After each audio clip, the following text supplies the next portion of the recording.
नमस्कार dear students and welcome to my YouTube channel Maths Academy 99।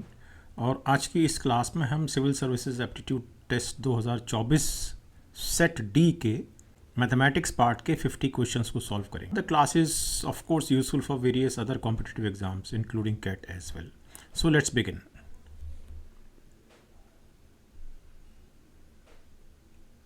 अब अगर हम इस क्वेश्चन को देखें जो कि मैथमेटिक्स पोर्शन के लिए पहला क्वेश्चन है पेपर का, तो इस क्वेश्चन को देखते ही मुझे आंसर मालूम है एंड आंसर इज दिस। उसका कारण ये है कि मैं ये जानता हूँ कि this is an even number, 222 raise to power 333 is an even number. This is an odd number, 333 raise to power 222 is an odd number. So even plus odd is always odd. तो किसी भी हालत में दो इसका एक factor इस number का फैक्टर दो नहीं हो सकता, जो सिर्फ और सिर्फ इस ऑप्शन में आ रहा है, इसमें। So option B is the answer. लेकिन इसको अब हम सॉल्व करते हैं। हमारे पास क्वेश्चन है 222 raise to power 333 plus 333 raise to power 222। Of course any number, any even number raised to any power, I mean power is any positive integer. So let us say some p, it is always even. And any odd number, say 2m plus 1 is an odd number, raised to power any number, it is always an odd number. And even plus odd is always odd. So दो किसी भी हालत में इस number का एक factor नहीं हो सकता। लेकिन ऑफ कोर्स 3 और 37 होंगे। क्यों होंगे? इसमें से मैं इस नंबर को मैं इस तरह से लिख सकता हूँ। आपको समझाने के लिए मैं इसको थोड़ा सा और सिंप्लीफाई कर रहा हूँ।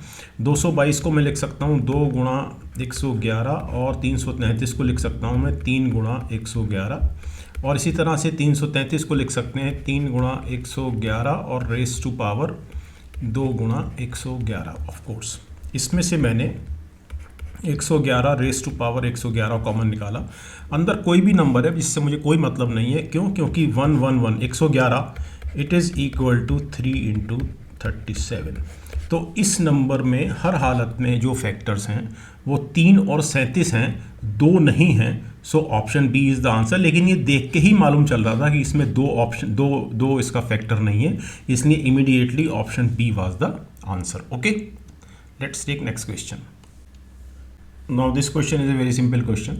What percent of water must be mixed with honey so as to gain 20% by selling the mixture at the cost price of the honey?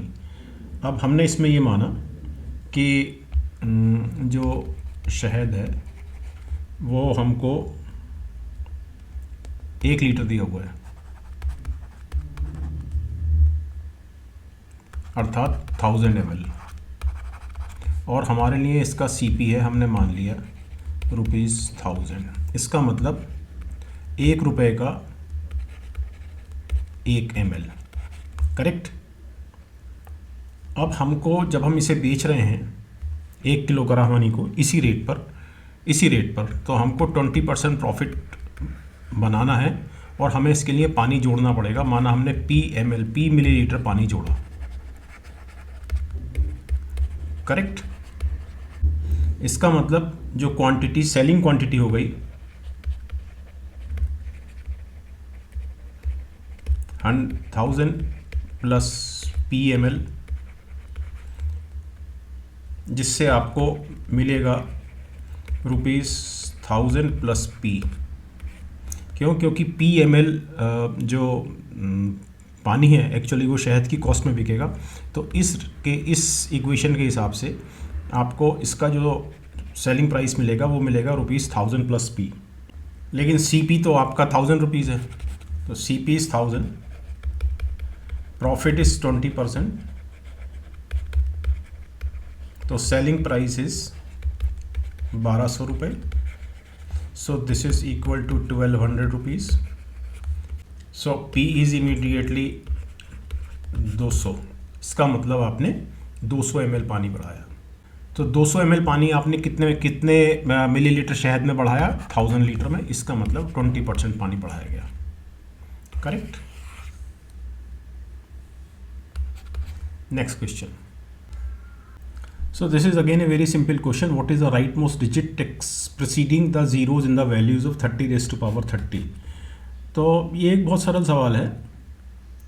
He is asking कि यदि ये हमारे पास ज़ीरोज़ हैं और यहाँ पर हमारे पास नॉन ज़ीरो डिजिट से बनने वाला एक नंबर है, तो इस नंबर का यूनिट डिजिट क्या होगी. ये he is asking this question. तो this is a very simple question. So इसको मैं हर हालत में ऐसे लिख सकता हूँ.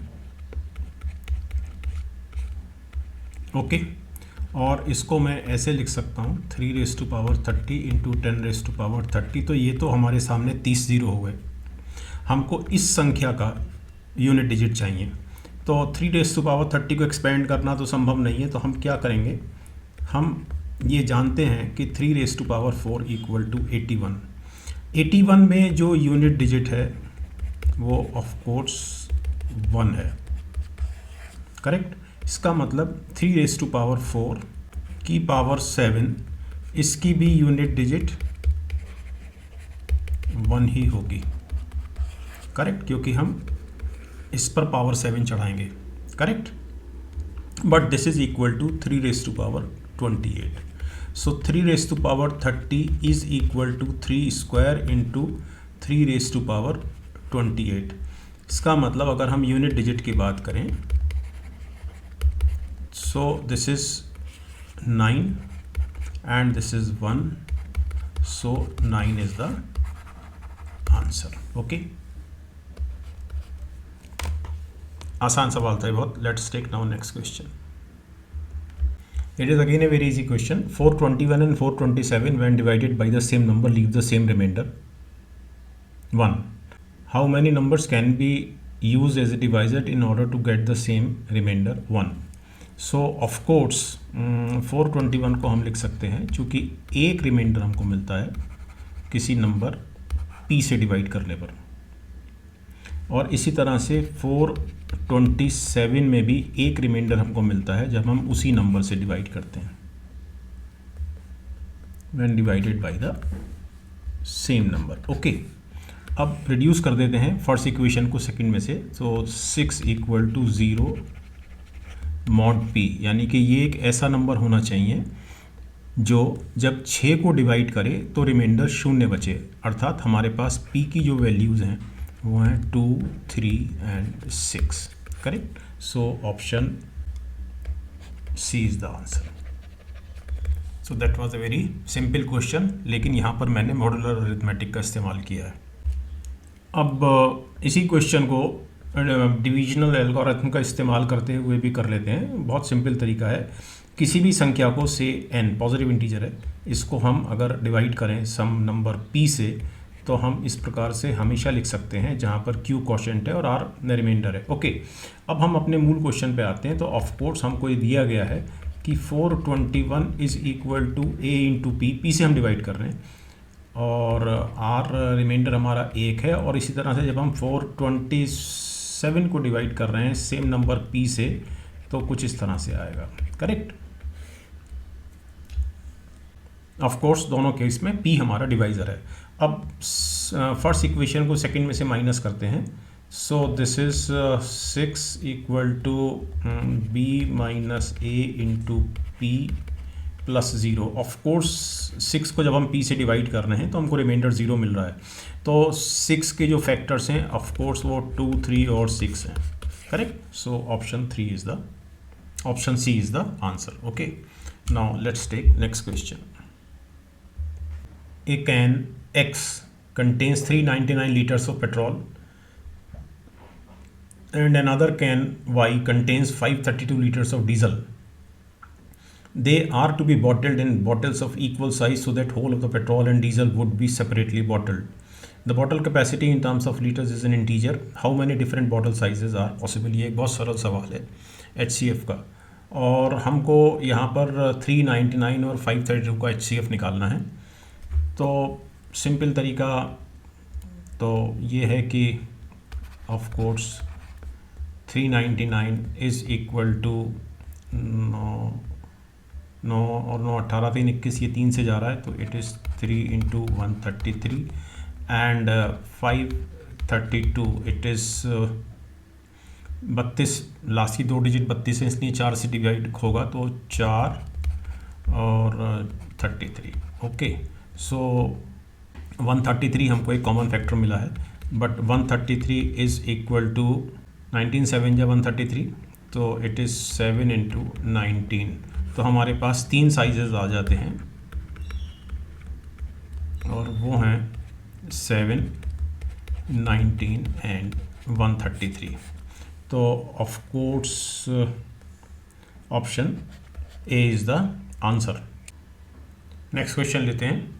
So this is again a very simple question. Consider the following statements in respect of the sum s equal to x plus y plus z, where x, y, z are distinct prime numbers.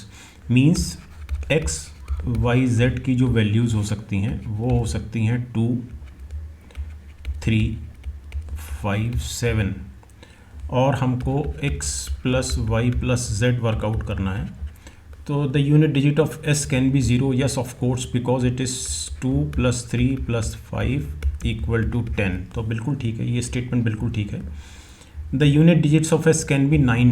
तो 9 लाने के लिए ज़रूरी ये है कि s की value या तो 9 आए या s की वैल्यू 19 आए, यानी 19 आए, लेकिन दोनों ही केस में पॉसिबल नहीं है। 9 किसी भी हालत में इनमें से कोई भी 3 डिजिट लेके और उनका सम करके 9 नहीं आ रहा है, आ भी नहीं सकता। 2 और 3 5 और 5 10 7 17, अब 3 डिजिट लेनी है। 2 और 3 5 और 5 10, 3 5 8 और 7 15, और 7 और 5 12 और 2 14। अब इसमें से कोई भी परमुटेशन कॉम्बिनेशन बनाएं, 4 में से 3 लेकर, 3 प्राइम नंबर लेके, ये वाले आपको उनका सम 9 नहीं मिलेगा और 19 भी नहीं मिलेगा। ऑफ कोर्स हाईएस्ट सम जो हमारे पास आ रहा है वो है 7 और 5 12 और 3 15। तो चूंकि 15 आ रहा है तो of course unit digit is 5, तो ये भी ठीक है। तो statement 1 and 3 are correct, so option C is the answer. So this was again a very simple question. So now let's do this 15th question. Let x be a 2 digit number and y be another 2 digit number formed by interchanging the digits of x। अब of course x को मैं हर हालत में 10a plus b लिख सकता हूँ where a and b are natural number, correct।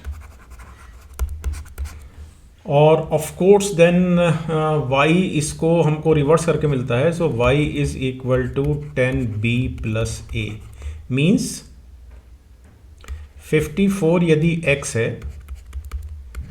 तो y बराबर 45 है। एंड ऑफ कोर्स आपको समझाने के लिए 54 को मैं 10 गुणा 5 प्लस 4 लिखता हूँ और 45 को मैं 10 गुणा 4 प्लस 5 लिखता हूँ। Okay, if x plus y is a greatest 2 digit number, so x plus y is equal to 10a plus a, it is 11a, इसी तरह से plus 11b, so 11 into a plus b, but it is x plus y is the greatest 2 digit number, so of course it is equal to 99. Then what is the number of possible values of x? So from here a plus b is equal to 9। तो हमारे सामने जो permutation combination बनते हैं, a बराबर 1, b बराबर 8, मतलब 1 and 8, then a is 2, b is 7, a is 3, b is 6, and a is 4, b is 5, and फिर इसके बाद रिपीट हो जाएगा। a इज़ 5, यानी कि जो b की वैल्यू है a की वैल्यू बनेगी। देन a इज़ 6 यहाँ से, देन b इज़ 3। तो हमारे पास अगर ये 4 वैल्यूज़ आई हैं तो 4 इनको रिवर्स करके आएंगी, यानी a बराबर 5, b बराबर 4, एंड सो ऑन। तो कुल मिला के 8 वैल्यूज़ हमारे पास बनी। सो option D is the answer. यानी हमारे पास जो नंबर बनेंगे वो बनेंगे 18, 27,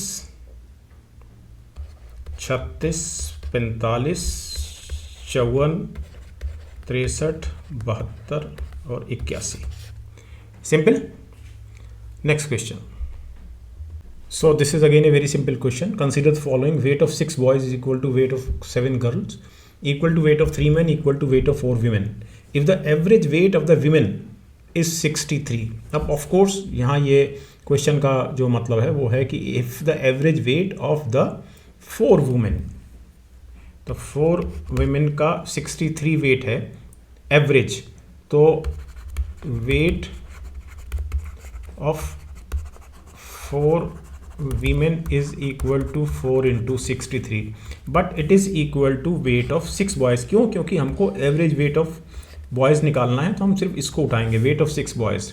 सो it is equal to weight of 6 boys. तो एवरेज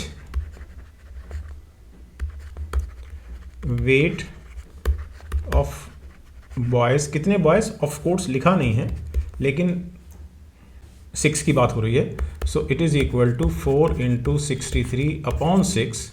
सो इट इज़ 2 दूनी 4, 2 तिया 6, सो इट इज़ 2 गुना 21 equal to 40। So option B is the answer. Next question लेते हैं। How many times the hour hand and the minute hand coincide in a clock between 10 AM and 2 PM same day. ये छोटा सा एक logic का सवाल है। देखने में आपको आंसर लगेगा 4, मैं आपको एक्सप्लेन करता हूँ। 4 आंसर नहीं है इसका, यानी कि अगर आप इसको जो गलती कर सकते हैं वो मैं बता रहा हूँ कि 10 से 11 के बीच में एक बार करेगा, 11 बजे से 12 बजे के बीच में एक बार करेगा, 12 से 1 के बीच में फिर से एक बार कोइंसाइड करेगा, और 1 से 2 के बीच में फिर से एक बार कोइंसाइड करेगा। ऐसा आप सोच सकते हैं। तो यदि आप ऐसा सोचते हैं तो इसमें आप एक गलती कर रहे हैं, वो गलती मैं आपको बताता हूँ। 10 से 11 एक बार करेगा, बिल्कुल ठीक है। 11 से 12 पर जब वो आएगा तो निश्चित रूप से एक बार करेगा। लेकिन अब आप इसको देखिए कि जब ये 12 बज गए हैं और ये 12 है, और इस जगह यहाँ पर मिनट हैंड भी है और आवर हैंड भी है, दोनों हैंड यहाँ पर हैं। और इसके पश्चात अब 1 बजे मिनट हैंड को, आवर हैंड को आना है 1 बजे। तो ऑफ कोर्स यहाँ से ये मिनट हैंड पूरा चलते हुए फिर से सर्किल कंप्लीट करके यहाँ आएगा, और इतनी देर में ये आवर हैंड यहाँ पहुँच जाएगा। तो जब 12 से 1 के बीच की बात करें तो एक बार भी कोइंसाइड नहीं करेगा मिनट हैंड और आवर हैंड। हाँ, ऑफ कोर्स 1 से 2 के बीच में फिर से एक बार कोइंसाइड करेगा। So this is ruled out. तो हमारा आंसर है 3, and of course option A is the answer. Okay, next question ले। The calendar for the year 2025 is same for 2029, 30, 31, 33। So ये एक सरल सवाल है। हम ये देखें कि एग्ज़ाम हमारा हो रहा है 16/6/2024 को, and of course it is Sunday. तो 16/6/2025 को होगा मंडे, 16/6/2026 को ट्यूसडे, 27 को 2027 में सेम 16 जून वेडनेसडे। लेकिन 2028 लीप ईयर है, और फरवरी को हम निकाल चुके हैं, चूँकि हम 16 जून की बात कर रहे हैं, तो 28 फरवरी निकल चुकी है। तो of course Wednesday, Thursday, Friday होगा। ध्यान दीजिए इस चीज़ पे, लीप ईयर होने के कारण। 2029 16 June is Saturday, 2030 Sunday, and 2031 is Monday.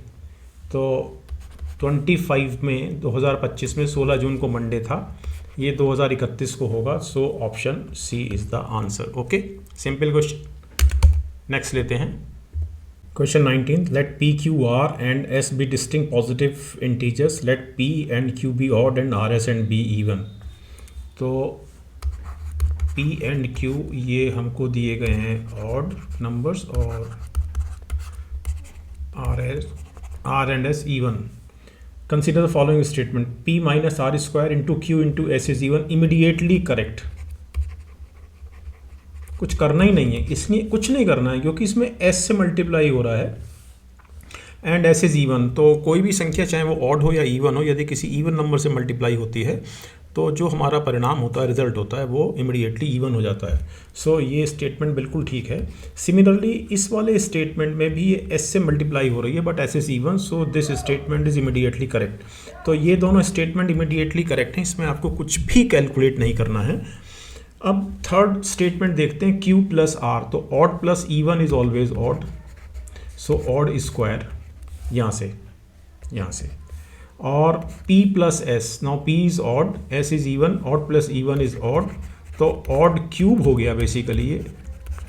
So odd cube is always odd, तो ये स्टेटमेंट भी ठीक है। So option D is the answer. Okay, so ये क्वेश्चन बिल्कुल सेकंड का सवाल था और बहुत सरल सवाल था। नेक्स्ट क्वेश्चन लेते हैं। So 20th question is what is the angle between the minute hand and hour hand when the clock shows 4:25 hours, यानी 4:25 हुआ है घड़ी में और उस समय पूछा गया है कि मिनट हैंड और आवर हैंड के बीच में कितना एंगल डिफरेंस है। It is such a simple question. मैं आपको इसका एक बहुत सिंपल सा शॉर्टकट समझाता हूँ। 4:25, तो 25 मिनट में जो आवर हैंड है वो कितना डिग्री चला है, हमको सबसे पहले ये निकालना है। तो जो मिनट हैंड है वो ऑफ कोर्स 1 मिनट के लिए 6 डिग्री कवर करता है। बड़ा सिंपल सा है, it is 360 degree upon 60 minute होते हैं एक पूरे राउंड में घड़ी के। सो of course it is 6 degree पर मिनट। सिंपल। तो 25 मिनट के लिए जो डिग्री हुई वो हुई 150 डिग्री। अब पॉइंट ये है कि जो आवर हैंड है उसने 4 बजे तक कितना डिग्री चला, नंबर 1, और जब मिनट हैंड ने 25 मिनट कवर किए उतनी देर में आवर हैंड ने कितना डिग्री कवर किया, हमको इन दोनों को जोड़ना है और उसके पश्चात डिफरेंस निकालना है इससे। सिंपल। तो आवर हैंड ने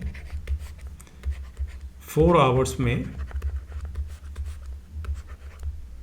4 गुणा 30 डिग्री कवर किया, मीन्स 120 डिग्री। क्यों? बिकॉज 360 डिग्री का पूरा राउंड है, 12 घंटे हैं, सो 30 डिग्री पर आवर। सिंपल। अब इस आवर हैंड ने मिनट हैंड के 25 मिनट कवर करने में कितना और कवर किया, इसको निकालते हैं। तो आवर हैंड ने 25 मिनट में कितना कवर किया ये हमको निकालना है। So of course it is 25 into 30 degree upon 60। Why 30 degree? Of course ये जो आवर हैंड है पर आवर चलता है, हमने यहाँ देखा, करेक्ट। लेकिन 1 घंटे में 60 मिनट, तो हमको 60 से डिवाइड करना पड़ेगा ये निकालने के लिए कि आवर हैंड 1 मिनट में कितनी डिग्री चलता है। तो हाफ डिग्री चलता है, इसको ध्यान ही रखिए आप, हाफ डिग्री पर मिनट किसके लिए है? आवर हैंड के लिए। So this is 12.5 degree. इन दोनों का टोटल हुआ 132.5 डिग्री और मिनट हैंड का जो एंगल है वो है 150 डिग्री। तो जो अंतर हुआ वो हुआ 150 degree minus 132.5 degree equal to 17.5 degree, 17.5 degree. So option C is the answer. Okay, simple. Now let's see this question. This is a very simple question. What is the least possible number of cuts required to cut a cube into 64 identical pieces? मेरे पास एक cube है जिसकी sides हैं 4 centimetre, 4 centimetre और 4 centimetre. तो of course इसका जो volume होगा वो होगा 64 सेंटीमीटर क्यूब। अब अगर इस क्यूब के मुझे आइडेंटिकल 64 पीसेस करने हैं तो एक पीस का वॉल्यूम होगा of course 1 centimetre cube. Means उसकी जो साइड्स होंगी वो होंगी 1 सेंटीमीटर, 1 सेंटीमीटर और तीसरी साइड भी 1 सेंटीमीटर। तो मुझे इस क्यूब को इस तरह से काटना है कि मुझे 64 आइडेंटिकल पीसेज मिले जिनकी साइड्स 1 सेंटीमीटर 1 सेंटीमीटर 1 सेंटीमीटर हो। तो this is very simple question. मैं इसमें 1 सेंटीमीटर की दूरी पर एक कट यहाँ लगाऊंगा, फिर अगला कट यहाँ लगाऊंगा और अगला कट यहाँ लगाऊंगा। ऑफ कोर्स मुझे 1 2 3 4 क्यूबॉइड्स मुझे यहाँ से मिल जाएंगे, इस तरह से, समथिंग लाइक दिस, है ना। Okay, you got it. और फिर इसी तरह से मैं यहाँ लगाऊंगा, 3 कट यहाँ लगाऊंगा और 3 कट में यहाँ लगाऊंगा। तो मेरे सामने कुछ इस तरह से बनकर आएगा। ओके, तो मैंने कुल कट कितने लगाए? 3 इस साइड में लगाए, प्लस 3 इस साइड में लगाए, प्लस 3 इस साइड में लगाए, तो कुल मिलाकर मैंने 9 कट्स लगाए। So option B is the answer. So next question is in the expression 5 star 4 star 3 star 2 star 1 star is chosen from addition, subtraction and multiplication each at most 2 times. What is the smallest non-negative value of the expression? ये एक सरल सवाल है। तो मैं number को इस तरह से लिखता हूँ 5 4 3 2 1। चूँकि मैक्सिमम इफेक्ट मल्टीप्लिकेशन का होता है तो मैं इसको स्मॉलेस्ट नंबर पे लगाता हूँ, 2 स्मॉलेस्ट नंबर, तो मुझे 2 मिल जाता है। अब बहुत सिंपल सी बात ये है, ये बहुत ही सरल सवाल है। मैं ये जान रहा हूँ कि 4 और 3 7, और 7 को मैं 5 में से माइनस करूँगा तो 5 - 7 -2, तो -2 + 2 shall be 0 and of course that shall be the smallest non negative value of the expression. तो मैं 4 और 3 को मैं जोड़ देता हूँ, सो दिस इज 7, 5 को ऐसे उतारता हूँ। अब यहाँ पर मैं माइनस साइन लगाता हूँ, सो दिस इज -2, दिस इज 2। क्योंकि एडिशन को मैंने एक ही बार इस्तेमाल किया है तो मैं इसको एक बार और इस्तेमाल कर सकता हूँ, तो मैं इसको यहाँ इस्तेमाल करता हूँ, या इन अदर वर्ड्स मैं इसको यहाँ इस्तेमाल करता हूँ, और यहाँ पर मैंने माइनस का इस्तेमाल किया है, तो -2 + 2 is equal to 0। So option D is the answer. Okay, simple question. Next question लेते हैं। Question 27, it is again a very simple question. A certain number of men can complete a piece of work in 6k days, where k is a natural number. By what % should the number of men be increased so that the work can be completed in 5k days? Of course, जो काम होता है, जो work होता है, it is always measured in man days. Correct. तो हमने ये माना कि हमारे पास जो आदमियों की संख्या है, नंबर ऑफ मैन, वो 100 है। तो जो काम हुआ, जो टास्क हुआ या वर्क हुआ, वो ऑफ कोर्स मैन डेज यानी कि 100 × 6k इतना हुआ। करेक्ट। अब इस काम को 5k डेज में वर्क करना है, तो काम कंप्लीट करना है, तो काम तो इतना ही रहेगा। तो 5k और यहाँ पर नंबर ऑफ मैन रिक्वायर्ड इस जगह। So this number of man required is equal to 100 × 6k upon 5k means 120 answer आया इसका, नंबर ऑफ मैन। तो यानी कि 100 से हम 120 पर आए, तो 20%। Simple, I mean it was such a simple question. Okay, let's now take 28th question. X, Y and Z can complete a piece of work individually in 6 hours, 8 hours and 8 hours respectively. However, only one person at a time can work in each hour and nobody can work for 2 consecutive hours. All are engaged to finish the work. What is the minimum amount of time that they will take to finish the work?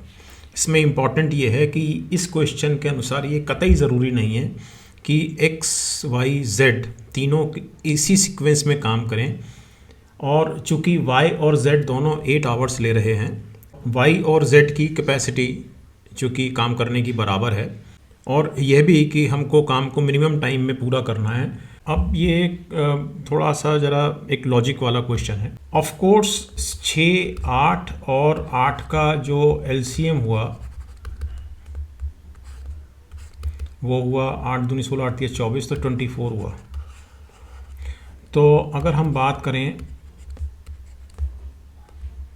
Unit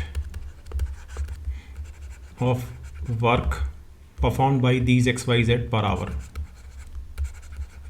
इस बात को consider करते हुए कि जो total units हैं काम की वो 24 हैं, तो 24 यूनिट्स काम दिया गया है। चूँकि x 6 घंटे में ख़त्म करता है तो 4 यूनिट करेगा 1 घंटे में, y और z 8 घंटा में काम कंप्लीट करते हैं तो इसलिए 3 यूनिट्स पर आवर करेंगे। सिंपल। और अब हमको काम को मिनिमम टाइम में पूरा करना है, तो ये बिल्कुल कतई इस क्वेश्चन के अनुसार आवश्यक नहीं है कि सीक्वेंस जो है वो एक्स वाई जेड के हिसाब से रहेगी। हम ऐसा करेंगे इसमें कि सबसे पहले हम x से शुरू कराएंगे, क्योंकि x की जो कैपेसिटी है काम करने की वो ज़्यादा है। हमने x से शुरू किया, पहले घंटे में x ने काम किया और दूसरे घंटे में y या z किसी को भी आप ले सकते हैं, डजेंट मेक एनी डिफरेंस, क्योंकि दोनों की एफिशिएंसी बराबर है। दूसरे घंटे में y ने काम किया, तो ऑफ कोर्स 2 घंटे में कुल मिलाकर 7 यूनिट्स काम हुआ, 7 यूनिट्स इन 2 आवर्स। अब आपने फिर x को लिया और फिर y या z किसी को भी ले लिया, डजेंट मेक एनी डिफरेंस, मैं सपोज z लिख दे रहा हूँ, तो फिर से यहाँ पर 7 यूनिट्स काम हुआ और 2 घंटे में काम हुआ। फिर इसी तरह से फिर से x y z कुछ भी लिखें आप, 7 यूनिट्स काम हुआ और 2 घंटे में काम हुआ, तो कुल मिलाकर 6 आवर्स में 21 यूनिट काम हुआ, 21 यूनिट्स वर्क इन 6 आवर्स। अब काम कितना बचा? 3 यूनिट, क्योंकि कुल मिलाकर काम 24 यूनिट था, 3 यूनिट काम बचा और उसको हम फिर से x से ही कराएंगे, क्योंकि हमको मिनिमम टाइम में काम पूरा कराना है। लेकिन x 1 घंटे में 4 यूनिट काम करता है, अर्थात 15 मिनट में 1 यूनिट काम करता है, और 3 यूनिट बचा हुआ है तो 45 मिनट्स लगेंगे। तो कुल मिलाकर 6 आवर्स ये हुए और 45 मिनट्स ये हुए, तो 6 घंटा 45 minute. Option C is the answer. Okay, so this is our 29th question. How many consecutive zeros are there at the end of the integer obtained in the product 1 square into 2 raised to power 4 into 3 raised to power 6 into 4 raised to power 8 so on up to 25 raised to 50। तो ये अपने आप में बहुत सरल सवाल है। इसमें 2 चीज़ें आपको ध्यान रखनी हैं, और वो 2 चीज़ें हैं कि नंबर ऑफ़ ज़ीरोज़ का मतलब है कि आपके पास 10 की जो घात है उस घात में घातांक आपको नंबर ऑफ़ ज़ीरोज़, यानी कि अगर हम 10 की घात n लिखें, घातांक को हम n लिखें, इंडेक्स को हम n लिखें, तो ये जो n है हमको ये नंबर ऑफ़ ज़ीरोज़ देगा। अब ये 10 की घात n कैसे बनेगी? 10 की घात n बनेगी of course 10 equal to 2 into 5 लेने से, करेक्ट, सिंपल। दूसरी इंपॉर्टेंट चीज़ ये है कि आप सबसे पहले 5 की पावर्स को काउंट कीजिए, क्योंकि 5 फैक्टर किस में आता है? 5 फैक्टर 5 में आता है, 10 में आता है, 15 में आता है, 20 में आता है। लेकिन फैक्टर अगर हम 2 की बात करें तो 2 फैक्टर हर इवन नंबर में आता है। ओके, तो हम सबसे पहले इसमें 5 के कितने फैक्टर्स हैं इस गिवन एक्सप्रेशन में, एक्सप्रेशन हमको ये दिया गया है, इसमें 5 के कितने फैक्टर्स हैं हम इसको वर्कआउट करते हैं। तो इस प्रोडक्ट में 5 के फैक्टर्स वर्कआउट हो रहे हैं, ऑफ कोर्स 5 की पावर 10 में। अच्छा, इसमें आप ये ध्यान रखिए, ये जो एक्सप्रेशन दिया गया है, ये वाला एक्सप्रेशन, इस एक्सप्रेशन को हम हर हालत में ऐसे लिख सकते हैं, n raise to power 2n की मल्टीप्लिकेशन कहाँ से कहाँ तक? n इक्वल टू 1 से लेके 25 तक, करेक्ट। तो 5 रेज टू पावर 10 आएगा इसमें, जिसमें 5 का फैक्टर होगा। इसमें 10 की पावर 20 आएगा, इसमें 15 की पावर 30 आएगा, इसमें 20 की पावर 40 आएगा और अल्टीमेटली 25 की पावर 50 आएगा। सिंपल। अब यहाँ से आपको 5 की जो टोटल पावर हो गई वो हो गई 5 की पावर 10, ये हुई पहली वाली, ये वाली, और यहाँ से 5 की पावर 20, नेक्स्ट 5 की पावर 30, 5 की पावर 40, और यहाँ से इस जगह से 5 की पावर 100 हुई। क्यों हुई 100? क्योंकि ये जो 25 रेज टू पावर 50 है, it is 5 square raise to power 50 means 5 raise to power 100। तो यहाँ पर 5 की टोटल पावर्स हुई 10 और 20 30 और 30 60 40 100 और 100 200। अब हम लोग 2 की पावर देखते हैं। तो 2 की पावर हम शुरू करेंगे 24 रेज़ टू पावर 48 से, क्योंकि सबसे बड़ी संख्या यहाँ पर है, इनटू ऑफ कोर्स हम 23 नहीं लेंगे क्योंकि 23 में 2 का फैक्टर नहीं होता, 22 की पावर 44 लेंगे और फिर 20 की पावर 40 लेंगे। और पहले इतना देख लेते हैं कि इसमें 2 की कितने पावर्स आ जाती हैं। अगर 200 आ जाती हैं तो हमारा काम कंप्लीट होता है। तो 24 की पावर 48 का मतलब हुआ, 24 का मतलब होता है 8 या 24, यानी कि 2 की पावर 3 ऑलरेडी है। तो मैं इसमें लिख सकता हूँ कि 2 की पावर 3 को मैंने नहीं लिया है, 8 या 24 उस, यानी कि 24 इज इक्वल टू 8 इंटू 3, तो मैंने इस 8 को लिया है। But 8 is 2 raise to power 3, तो 2 raise to power 3 raise to power 48 into 2 raise to power 2 into 11 है ये, तो 2 की घात 44 हो गया, इंटू यहाँ पर 4 गुणा 5 है, बट 4 का मतलब होता है 2 की घात 2, तो 2 की घात 80 यहाँ हो गया। So from here we have 2 raised to power 144 into 2 raised to power 44 into 2 raised to power 80. So we have 2 raised to power 4 और 4 8 और 8 4 12 4 16 268, और हमको कितना चाहिए? हमको 2 की पावर 200 चाहिए, क्योंकि 5 की पावर 200 हमारे पास है। तो 10 रेज़ टू पावर 200 बनाने के लिए 5 रेज़ टू पावर 200 हमारे पास है, और 2 रेज़ टू पावर 268 में से 2 की पावर 200 हम ले लेंगे। सो 10 की पावर 200 हमको मिल गया, अर्थात 200 0। So option D is the answer. मतलब यहाँ इंपॉर्टेंट ये है कि हमको 2 raise to power 80 means 20 raise to power 40, इसके और नीचे जाने की आवश्यकता नहीं है। मतलब 18 रेज़ टू पावर 36 या 16 रेज़ टू पावर 32, इन सब फैक्टर्स पे जाने की हमको आवश्यकता नहीं पड़ी। चलिए नेक्स्ट क्वेश्चन लेते हैं। Next question is, on January 1st 2023 a person saved ₹1। On January 2nd 2023 he saved ₹2 more than that on the previous day, यानी कि ₹3। On January 3 he saved ₹2 more than that on the previous day, यानी ₹5, and so on, यानी कि यहाँ 7 फिर 9 फिर 11, इस तरह से। At the end of which day was his total saving a perfect square as well as a perfect cube, यानी कि इन सब का टोटल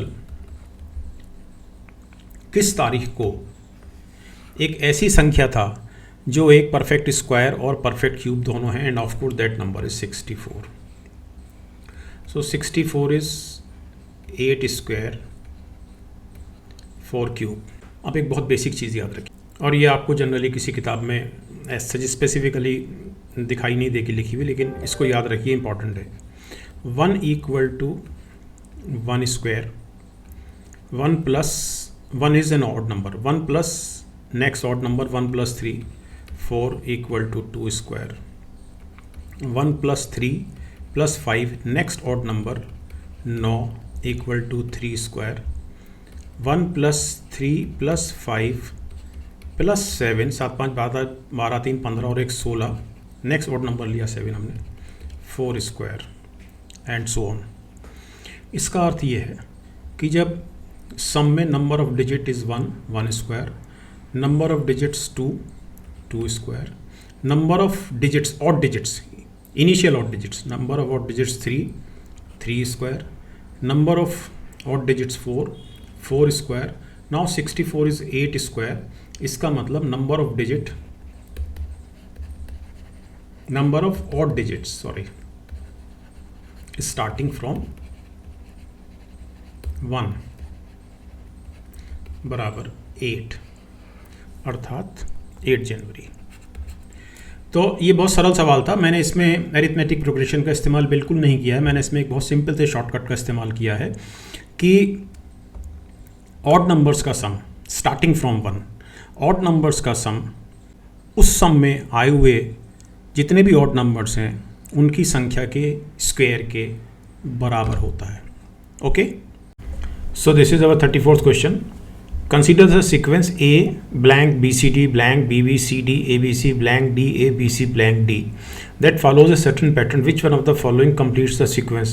देखने में आसान क्वेश्चन लग रहा है क्योंकि इसके जो ऑप्शन हैं बहुत ही लिमिटेड स्कोप वाले हैं। तो हम एक काम करते हैं, इसको हम लिखते हैं दोबारा। A BCD और BBCD, ABC, DABC and D। और आसान मैंने इसलिए कहा, लिमिटेड स्कोप मैंने इसलिए कहा कि जो सेकंड प्लेस है उन सब में A आया हुआ है, तो आपके लिए आसान है। अब मैं पहले एक काम करता हूँ कि पहले मैं यहाँ पर B लिखता हूँ, ये उठाता हूँ मैं। तो इसमें पहला दो जो प्लेसेस हैं B और A से भरी जानी है, तो यहाँ पर मैंने B लिया और यहाँ पर A लिया, तो क्या कोई सीक्वेंस बन रही है? ABBCD, ABBCD, ABBCD, ABBCD, ABC। अब यहाँ पर या तो D आएगा या C आएगा, तो अगर हम C लेते हैं ये वाला पैटर्न बनाने के लिए, डबल C, तो ABCCD, और इसके बाद में आएगा D, ABCDD। तो सबसे पहले B 2 बार, फिर से B 2 बार, फिर C 2 बार, फिर D 2 बार, तो ये जम नहीं रहा।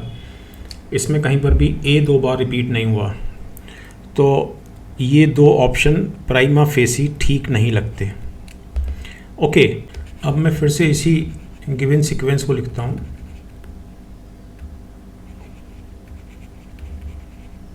CD, ABC, DABC and D, और मैं इसको उठाता हूँ, इसको C को, तो दिस इज़, ये भरा मैंने BCD, फिर मैंने ये भरा। अब जरा पहले चेक कर लेते हैं इसको, यहाँ AABCD, फिर ABBCD, ये बिल्कुल ठीक लग रहा है। अब यहाँ पर पहले A रिपीट हुआ, बाद में फिर B रिपीट हुआ, और इसके पश्चात तीसरी पोजीशन C से भरी जानी है, तो ABCCD ये भी ठीक है, और चौथी पोजीशन यहाँ से, इस जगह से D से भरी जानी है, तो ये बिल्कुल ठीक है। पहले A रिपीट हुआ, डबल ABCD, फिर यहाँ पर B रिपीट हुआ, ABBCD, यहाँ पर C रिपीट हुआ, ABCCD, और यहाँ पर D रिपीट हुआ, तो option C is the answer. Okay, that was an easy question. So in this 35th question we have two persons P and Q enter into a business. P puts rupees 14,000 more than Q, but P has invested for 8 months and Q has invested for 10 months. If P's share is rupees 400 more than Q's share, out of the total profit of rupees 2,000, what is the capital contribution by P?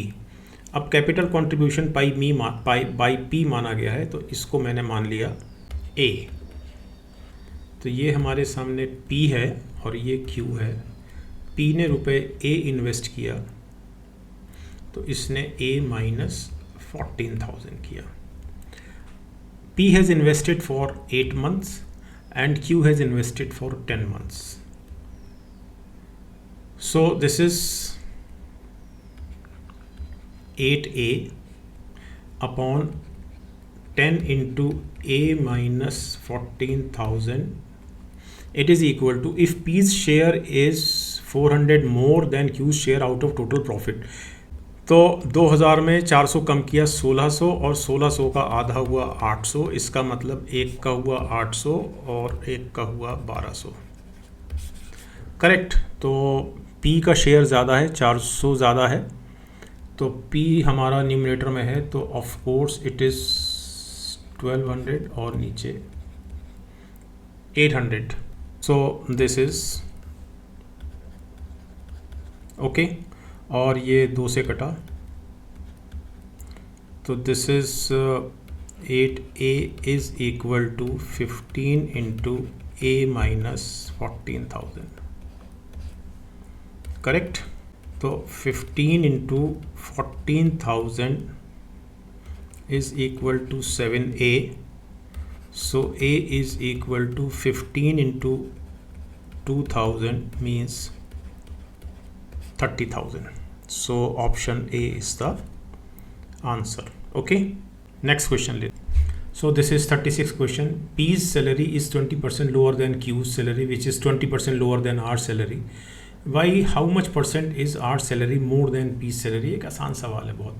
So this is P, this is Q, this is R, and Q's salary is 20% lower than R. तो R को अगर मैं 100 मानता हूँ इसकी salary, तो ये 80 हो गई, और P की सैलरी भी Q की तुलना में 20% कम है, यानी कि 80% है, सो दिस इज 64 रुपीज़ हो गई। ओके, इसका मतलब ये है कि अगर P की सैलरी 64 है तो R की सैलरी 100 है। मीन्स P सैलरी 16, 4 से डिवाइड कर दिया तो R की सैलरी 25 है, अर्थात 9 अधिक है 16 से। तो 16 से यदि 9 अधिक है तो 16 में मैंने 100/16 से गुणा किया, इसको 100 बेस लाने के लिए, और यहाँ भी मैंने 100/16 से गुणा किया। मीन्स 100 से कितना ज़्यादा है, 4 से कटेगा ये, 9 × 25/4 मीन्स 225/4 मीन्स 4 पंजे 20, 4 छंग 24 और फिर 25। तो 100 अगर सैलरी है P तो R की सैलरी 56.25 ज़्यादा है 100 से, अर्थात B option is the answer. Okay, अब इसी पार्ट को एक और बड़े सिंपल से शॉर्टकट से कर लेते हैं। बेसिकली हम कहना चाह रहे हैं कि 64 में 36 का इंक्रीमेंट हुआ है। सो 64 को अगर मैं 100 बना दूं, रेशियो की बात कर रहा हूं, तो 36 माना P हो जाता है। Means P is equal to 36 × 100/64।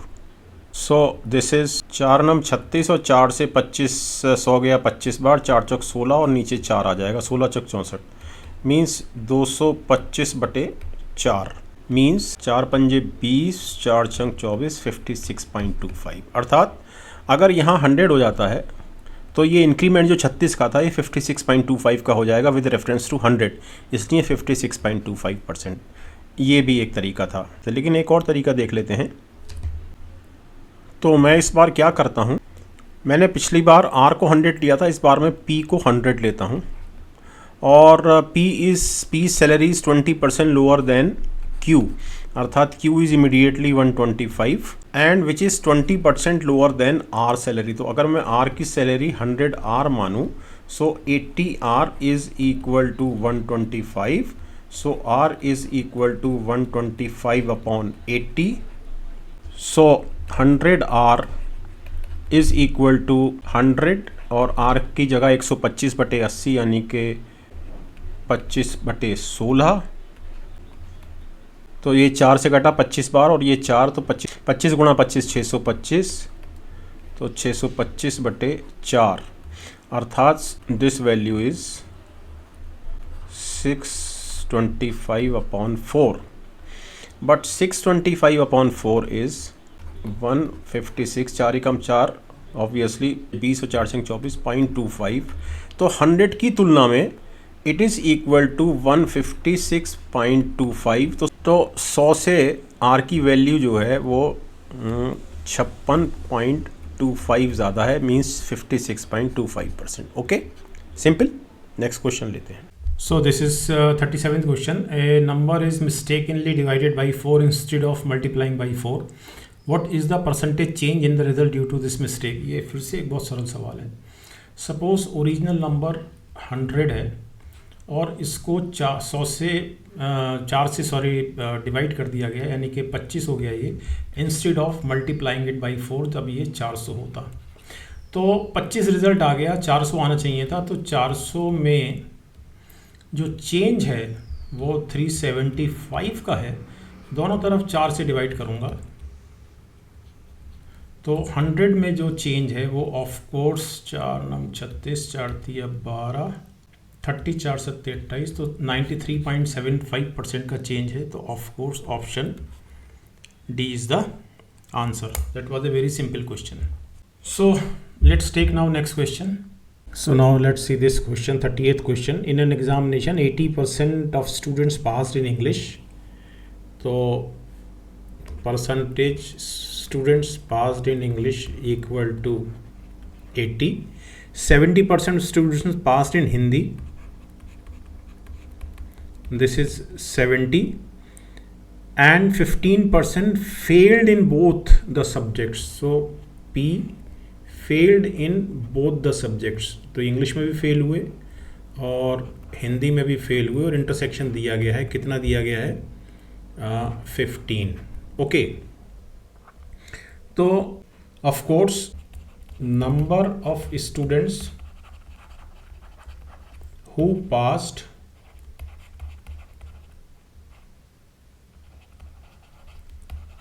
in at least one subject equal to 100 minus p e bar intersection h bar, यानी ये value. So this is 100 minus 15 equal to 85.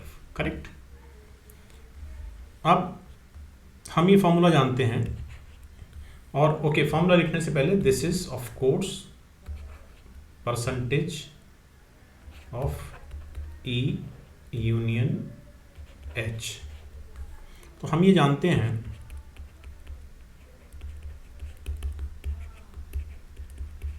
Okay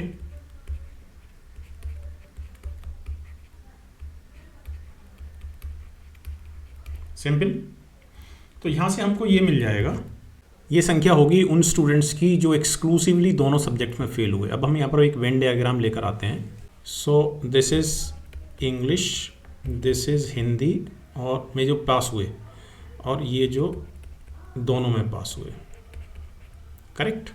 so from here we have 85 equal to 80 plus 70, और of course then P of E intersection H is equal to 65. Correct. So this is 65, and of course the students who passed in English 80%, so this is 15, and in Hindi 70%, so this is 5. So the percentage of students who passed in only one subject is 20. Who passed in only one subject is 20%. Okay. So this is our 39th question. A father said to his son, "N years back I was as old as you are now.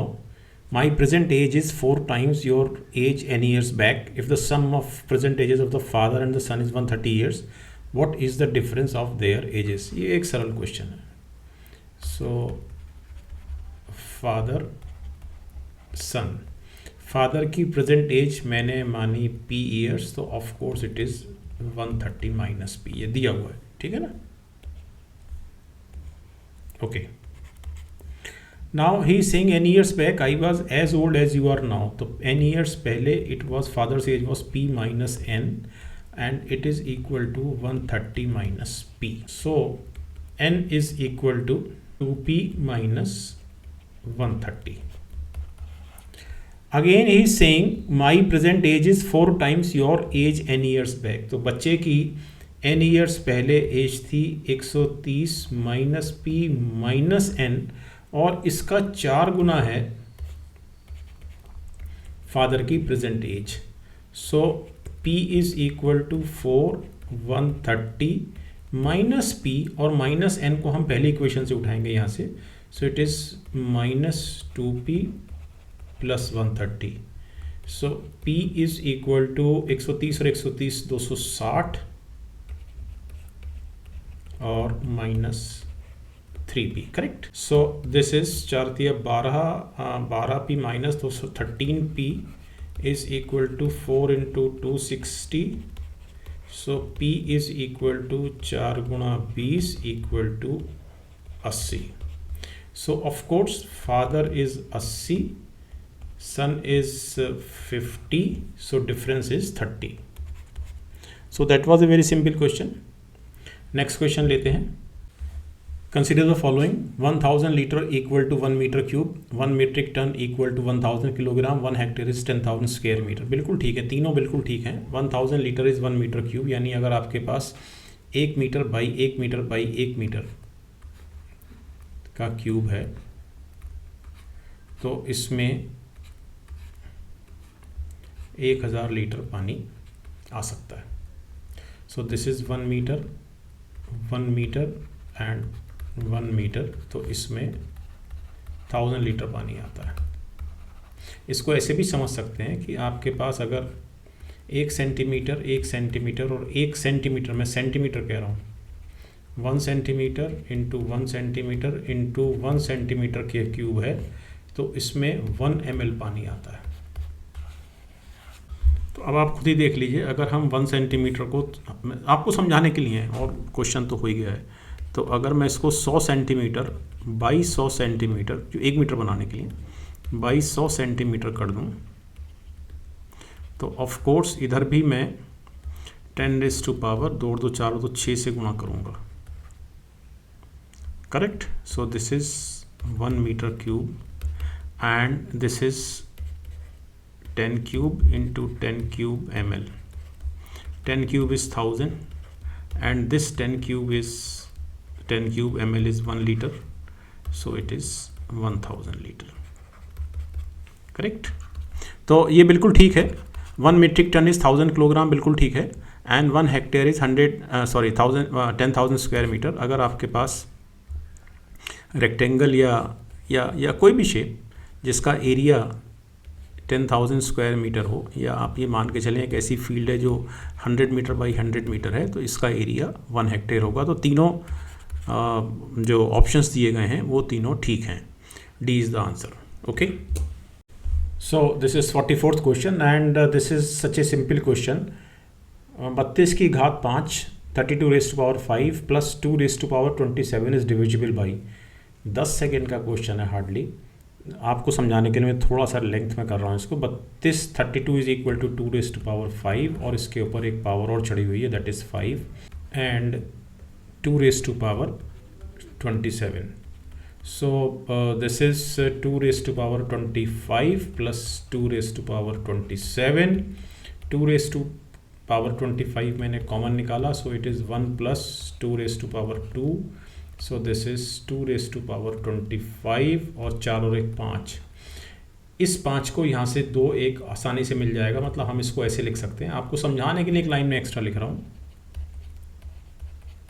But this is 10, इसलिए ये पूरा number 10 से divisible है। So option C is the answer. Okay, next question लेते हैं। Let p and q be positive integers satisfying p is less than q and p plus q equal to k. What is the smallest value of k that does not determine p and q uniquely? देखिए p, q and p plus q equal to k। तो सबसे पहले मैं यहाँ पर चूँकि 3 दिया गया है पहला आंसर, तो मैं p plus q k बराबर 3 लेंगे, तो ये 1 और 2 आया। p हमेशा छोटा रहेगा q से, यूनिकली डिफाइंड है, इसमें p और q की वैल्यू चेंज नहीं हो सकती। दूसरा दिया गया है 4, सो ऑफ कोर्स 1 और 3, 2 और 2 नहीं हो सकता क्योंकि तब p और q यूनिक नहीं रहेंगे, दोनों बराबर हो जाएंगे। फिर 5 में 1 और 4 और साथ में 2 और 3 भी, 2 यूनिकली डिफाइंड नहीं हुआ।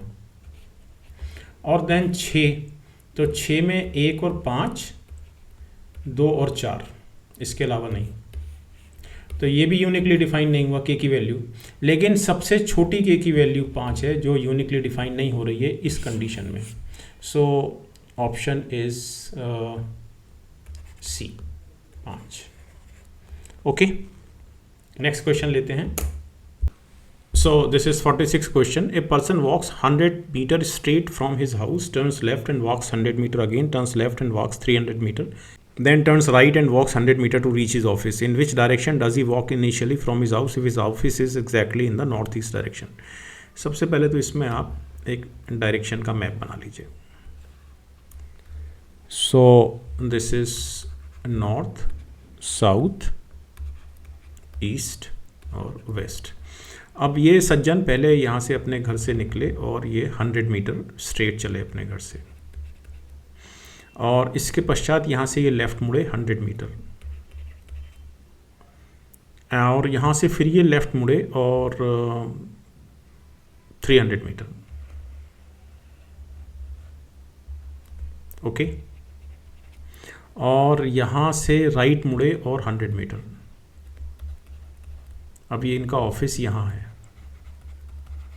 और ये जो डायरेक्शन है नॉर्थ ईस्ट है, तो ये चलिए हमारी मैप से मिल गया बिल्कुल। सो this is north east.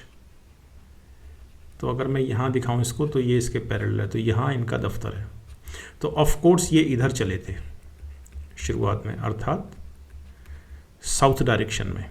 So option C is the answer. Okay, अगला सवाल लेते हैं. So this is our 47th question. A person walks 100 metre westward, then turns left and walks 100 meter. He then takes 225-degree turn clockwise. In which direction is he walking now? It's a very simple question. So this is north, of course, east, this is west, and this is south. Correct? Now he goes 100 meter westward. तो suppose यहाँ से चलता है वो, तो ये 100 metre आया और यहाँ से लेफ़्ट मुड़ता है फिर 100 metre. So this is 100 metre. Now he is here. और यहाँ से अब 225 टर्न लेता है क्लॉकवाइज. तो ऑब्वियसली अगर आदमी का चेहरा इधर है, ही इज़ फेसिंग साउथ, तो क्लॉकवाइज ऐसे होगा. इसलिए अब हमें यहाँ से अगर 225 डिग्री देखना हो तो ऑफ कोर्स इसके ऊपर मैं एक लाइन और खींचता हूँ. सो दिस इज़ 180 डिग्री. ये पूरी लाइन 180 डिग्री. तो यहाँ तक 180 डिग्री और मुझे इसमें 45 डिग्री और जोड़ना है, तो मैं इसमें 45 डिग्री और जोड़ देता हूँ. तो नाउ दिस इज़ 225 डिग्री. और अब उसकी डायरेक्शन ऐसे है which is of course parallel to this. So this is in the direction of north east. So option C is the answer. Okay, because this is east and this is north. Simple. Next question लेते हैं. A statement is given followed by two conclusions numbered 1 and 2. Consider the statement and conclusion. Statement: India is the world's largest producer of milk. ये this is not a question of mathematics, लेकिन कर लेते हैं. India is the world's largest producer of milk. Conclusion दिया हुआ है India is the world's largest exporter of milk, और दूसरा दिया गया है India does not import milk. अब ये बहुत सरल सवाल है. बताया गया है स्टेटमेंट में कि हिंदुस्तान जो है वो दुनिया का मिल्क के लिए सबसे बड़ा प्रोड्यूसर उत्पादक है, लेकिन इससे कहीं पर भी ये स्थापित नहीं होता कि वो सबसे बड़ा एक्सपोर्टर भी है. तो इसलिए ये कंक्लूजन सही नहीं है. इससे ये भी स्थापित नहीं होता कि हिंदुस्तान मिल्क का या दूध का आयात नहीं करता है या इंपोर्ट नहीं करता है, तो ये भी एस्टेब्लिश नहीं होता है. बहुत आसान सवाल था. Option D is the answer. Next question लेते हैं. A question is given followed by two statement 1 and 2. Consider the questions and the statements. तो क्वेश्चन है what are the values of m and n where m and n are natural numbers. Statement है m plus n is greater than mn and m is greater than n. दूसरा statement है the product of m and n is 24. तो m की value और n की value ध्यान रखें m n से बड़ा है, तो ये हो सकती है 24-1, दूसरी हो सकती है 12-2, 12-2 के बाद तीसरी वैल्यू हो सकती है 8-3 और फाइनली 6-4. करेक्ट. और m plus n is greater than M N, तो 24 और 1 25, 24 एकम 24. तो सिर्फ और सिर्फ ये कंडीशन होल्ड करती है where m plus n is equal to 25 and M N is 24. Correct. तो option C is the answer. The question can be answered by using both the statements. हमने इसका भी इस्तेमाल किया है और इसका भी इस्तेमाल किया है, but can not be answered using either statement alone. तो of course option C is the answer. सिर्फ एक स्टेटमेंट से ये क्वेश्चन सॉल्व नहीं हो सकता है. कौन सा क्वेश्चन? ये वाला. नेक्स्ट क्वेश्चन लेते हैं. A question is given followed by two statement 1 and 2. बिल्कुल पिछले क्वेश्चन जैसे ही क्वेश्चन है. What is the time required to download the software. Statement 1 है the size of the software is 12 megabyte. Statement 2 है the transfer rate is 2.4 kilobytes per second. Of course दोनों statement आपको चाहिए अगर आपको टाइम निकालना है. तो टाइम चूँकि आपको यहाँ दिया गया है और जो क्वांटिटी आपने डाउनलोड करनी है, फाइल का जो साइज़ है वो यहाँ दिया गया है, तो आपको दोनों स्टेटमेंट चाहिए. ऑफ कोर्स जो आंसर मांगा नहीं है, लेकिन आंसर होगा 12 मेगाबाइट, यानी कि 12 गुणा 1024 किलोबाइट अपॉन 2.4. तो इतने सेकेंड लगेंगे. करेक्ट. तो इसमें दोनों स्टेटमेंट की आवश्यकता पड़ेगी और किसी एक स्टेटमेंट से एलोन, किसी एक स्टेटमेंट से ये वाला क्वेश्चन सॉल्व नहीं हो सकता है. नेक्स्ट क्वेश्चन लेते हैं. Now let us see this 53rd question. A question is given followed by two statement 1 and 2. Consider the question and statement. Question है what is the difference of their ages. तो दो लोग हैं यहाँ पर, एक P एंड Q, दूसरा Q. तो एज, पहला स्टेटमेंट है the age of P is greater than Q. So this is first statement, and sum of their ages is 11/6 times their difference. So of course from second statement we have 6p plus 6q equal to 11p minus 11q means 5p equal to 17q. Of course p upon q equal to 17 upon 6 means greater than 1 means p is greater than q. तो इस statement की हमको ज़रूरत नहीं पड़ी. अब प्रश्न है कि क्या हम ये जो हमको ऑप्शन, ये जो हमको सोल्यूशन मिला है ये वाला, क्या इससे हम p और q निकाल सकते हैं? बिल्कुल निकाल सकते हैं. सो हम p को यदि मैं ले लेता हूँ 17 और q को मैं ले लेता हूँ 5, सो इसका मुझे आंसर मिल जाता है. What is the difference of there is, तो डिफरेंस जो है वो ऑफ कोर्स 17 में से 5 गया 12. इसलिए हमारा जो इन ऑप्शंस में से जो आंसर होगा, the question can be answered by using one of the statement alone. बिल्कुल ठीक है, इसको इस्तेमाल करते हुए यानी कि स्टेटमेंट 2 को इस्तेमाल करते हुए हम इसे कर सकते हैं. But can not be answered using the other statement alone. बिल्कुल ठीक है, हम सिर्फ इस फर्स्ट स्टेटमेंट को यूज़ करके हम इस क्वेश्चन को सॉल्व नहीं कर सकते, लेकिन एक्सक्लूसिवली स्टेटमेंट 2 को यूज़ करके हम इस क्वेश्चन को हम सॉल्व कर सकते हैं. So option A is the answer. Next लेते हैं. A main statement is followed by 4 statements labeled P, Q, R and S. Choose the ordered pair of the statements where the first statement implies the second and the two statements are logically consistent with the main statement. अब main statement दिया गया है, Pradeep becomes either a director or a producer, यानी director का बनना या producer का बनना म्यूचुअली एक्सक्लूसिव इवेंट्स हैं. इसको ध्यान रखिए, प्रोबेबिलिटी की टर्म्स में बात कर रहा हूँ. म्यूचुअली एक्सक्लूसिव इवेंट्स हैं कि या तो ये होगा डायरेक्टर बनेगा या प्रोड्यूसर बनेगा.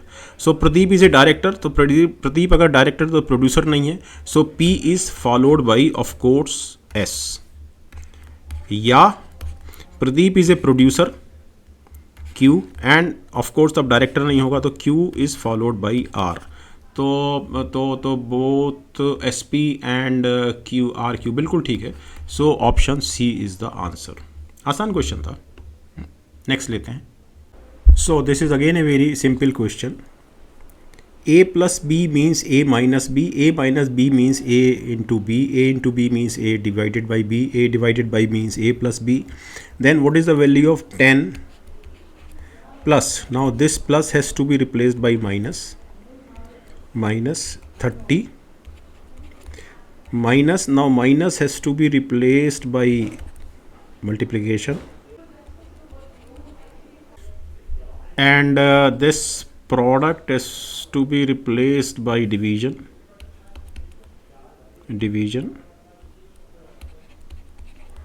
and this division has to be replaced by plus.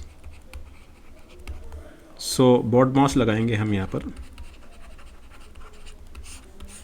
तो सबसे पहले of course division. So 10 minus 30 into 2 plus 25, and now of course multiplication.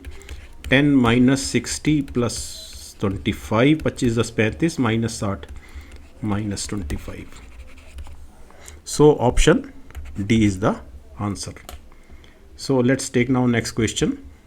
So this is our 56th question. If P means greater than, Q means less than, R means not greater than, S means not less than, and T means equal to, then consider the following statements.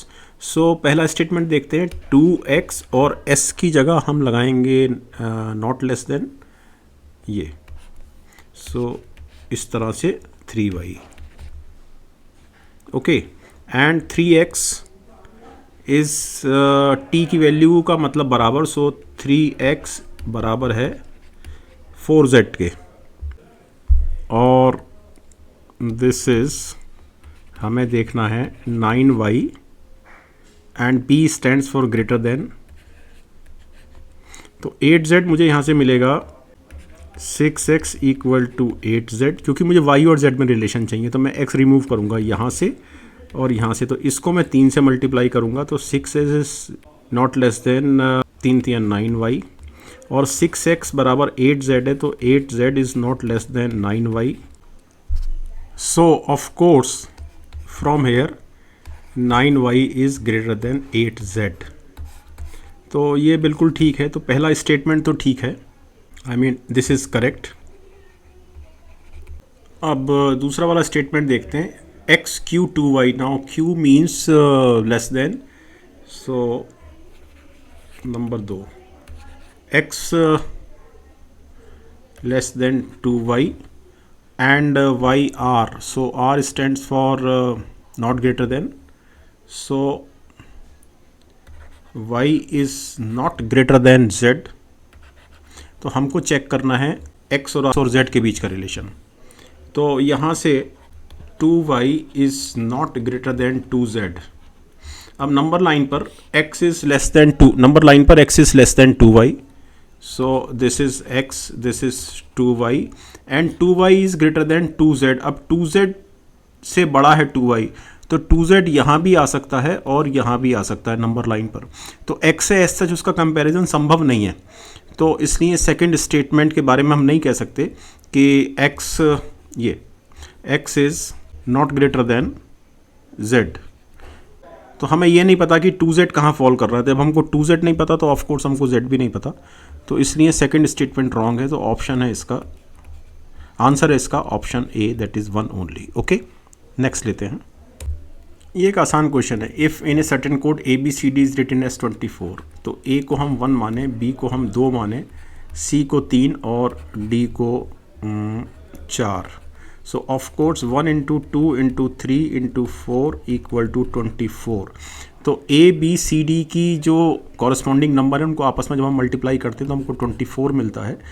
यहाँ check करते हैं E F G H, तो of course चूँकि D 4 है तो ई 5 गुणा 6 गुणा 7 गुणा 8, सो दिस इज़ 5 अट्ठे 40 और 6 सत्ते 42, तो 4 दूनी 8, 4 चौक 16, 1680। तो ये जो फॉर्मूला लगाया गया बिल्कुल ठीक है कि नंबर की जो अल्फ़ाबेट दिया गया है इसकी जो कॉरस्पॉन्डिंग पोजीशन है वही पोजीशन इसकी वैल्यू है। तो अब हम आई जे के एल निकाल लेते हैं। आई जे के एल, ऑफ कोर्स एच 8 है तो आई 9 गुणा 10 गुणा 11 गुणा 12, सो दिस इज़ 12 गुणा 9 108 और 11 धाई 110, सो इट इज़ 11 अट्ठे 88 और 11 एकम 11, so 11,880। So option A is the answer.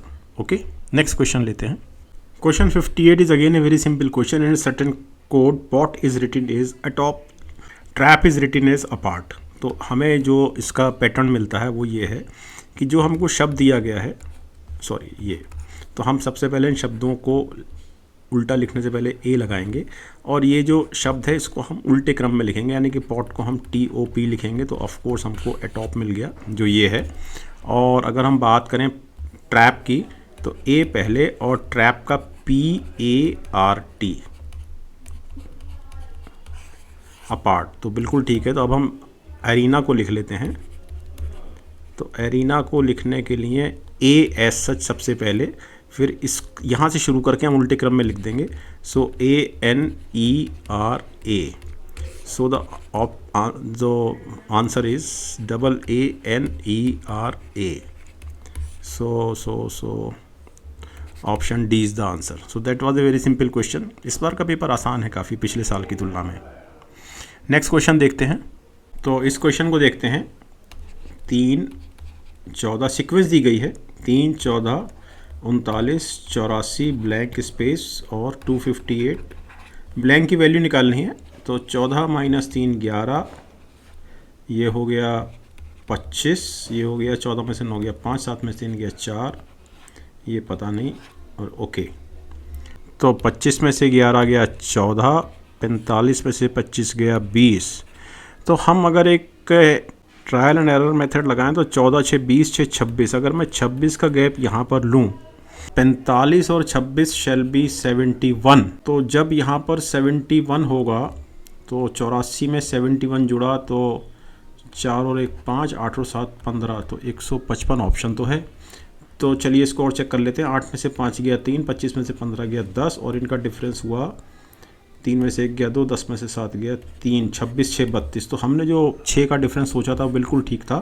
तो 14 6 20 6 26 6 32, तो 155 आता है। So option B is the answer. Okay, next लेते हैं।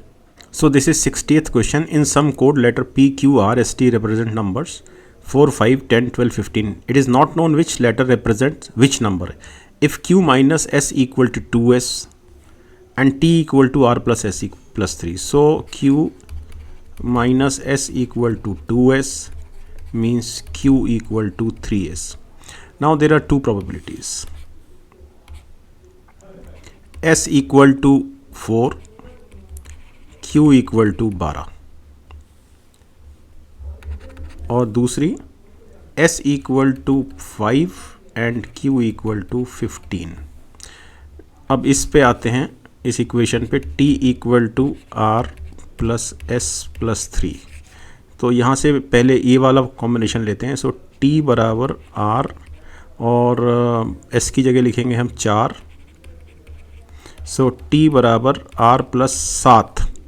अब 7 में अगर मैं 4 और 12 के अलावा अगर मैं 12 हम ऑलरेडी ले चुके हैं, तो 7 में 5 नहीं जोड़ सकता, 10 भी नहीं जोड़ सकता, 15 भी नहीं. तो ये वाला कॉम्बिनेशन तो गलत है. अब यहाँ आते हैं, T बराबर R प्लस S, S की जगह 5 प्लस 3. सो T बराबर R प्लस 8. तो 8 में अगर मैं 4 जोड़ता हूँ, R की जगह अगर मैं 4 लिखता हूँ, so T is equal to 12. तो R बराबर 4, T बराबर 12, S equal to 5, Q equal to 15, तो P इक्वल टू 10. बाकी जो आखिरी जो बचा हुआ नंबर है. So P plus R minus T equal to 10 plus 4 minus 12 equal to 2. 10 4 14 में से 12 गया 2. So option B is the answer. Okay, next. So let us see this 65th question. What is the number of 5s used in numbering 260 page books? ये एक बहुत सरल सवाल है. Page number 1 to 49 5 appears होगा. Of course 5 times. कैसे? 5 पर 15, 25, 35 और 45. करेक्ट. इसके बाद 50 से 60 तक 11 बार, क्योंकि जब 55 आएगा तो हमारे पास उसमें 2 बार 5 होगा. तो 50 से 60 तक हमारे पास 11 बार 5 आएगा. मैं लिख देता हूँ एक बार इसको, हालांकि ये आसान है. 50, 51, 52, 53, 54, 55, 57, 58, 59, 60. तो 1 5, दूसरा, तीसरा, चौथा, पाँचवा, 5 और 2 7, 8, 9, 10, 11. And then from 61 to 100 again we will have 4 times. लिख देता हूँ. 65, 75, 85 and 95. तो 100 तक, 1 से लेके 100 तक 11 5 16 4 20 बार. इसी तरह से 101 से 200 तक फिर से 20 टाइम्स. एंड 201 से 260 तक इसके हिसाब से 16 टाइम्स. तो 20 और 20 40 और 16 56 बार आएगा 5 260 पेज बुक में. And option B is the answer. Okay, आसान सवाल था. नेक्स्ट क्वेश्चन लेते हैं. Now let us see this 66 question. What is the sum of the first 28 terms in the following sequence? 1 1 2 1 3 2 1 4 3 2 1 5 3 2 1 and so on so on. ये एक सरल सवाल है. अब इन दो टर्म्स को अलग कर लेते हैं. तो हमारे पास अगर मैं इसको ऐसे लिखूं कि नंबर ऑफ टर्म्स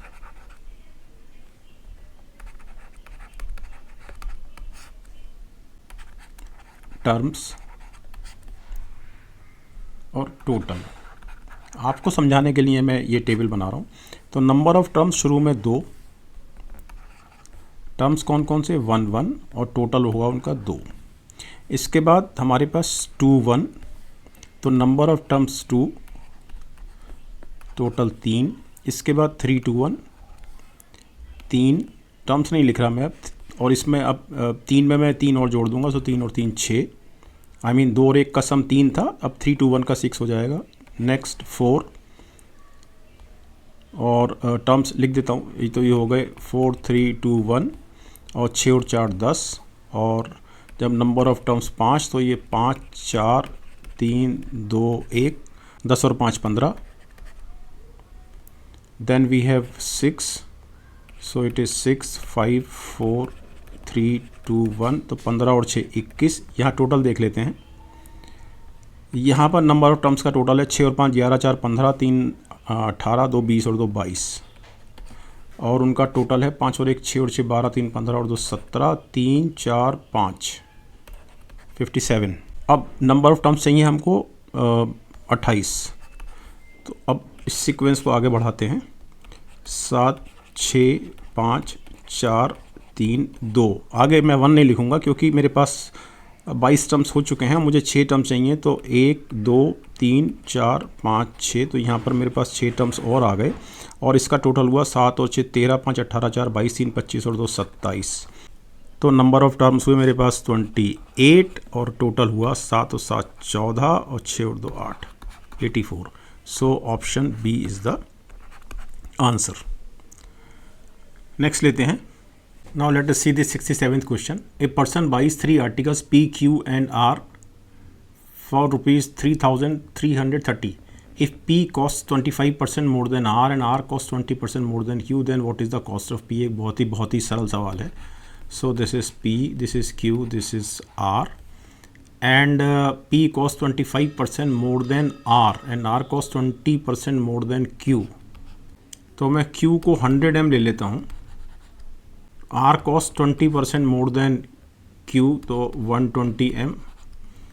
और P costs 25% more than R, so 120 m का 25% हुआ 30. So this is 150 m. तो अब ये बहुत सरल सवाल है. तीनों का सम कर लेते हैं. So it is 370 m and it is equal to 330. So of course 37 m equal to 333. So m equal to 9. But p is equal to 150 m. So this is 150 into 9. 15 number 135. So option D is the answer. Okay, that was a very simple and easy question. Next लेते हैं. So now let's see this 68th question. If the sum of the 2-digit numbers AB and CD is 3-digit number 1CE, where the letters A, B, C, D, E denote distinct digits, then what is the value of A? थोड़ा सा typical सवाल है, हालांकि मुश्किल नहीं है.